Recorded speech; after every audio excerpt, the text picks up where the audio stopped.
వెంకటేశ్వర స్వామికి ఎవరైతే ఉపవాస దీక్ష చేస్తారో ప్రతి శనివారం ఒక్కసారి ఈ నియమాలను తెలుసుకోండి.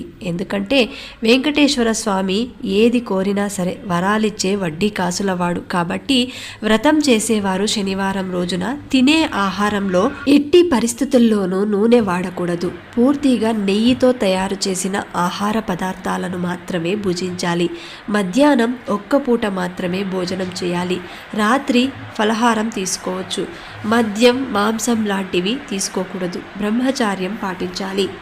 ఎవరైతే ఈ నియమాలను పాటిస్తూ 7 శనివారాల వ్రతాన్ని ఆచరిస్తారో వారి కోరిక తప్పకుండా ఫలిస్తుంది. ఇక ముడుపు ఎలా కట్టాలంటే, వ్రతం మొదలుపెట్టిన మొదటి రోజు ఒక పసుపు వస్త్రంలో 11 రూపాయలు దక్షిణ ముడుపు మూటలా కట్టి శ్రీనివాసుని పటం ముందు ఉంచి ఈ యొక్క సంకల్పం నెరవేరితే తిరుమలకు దర్శనానికి వస్తానని మొక్కుకోండి.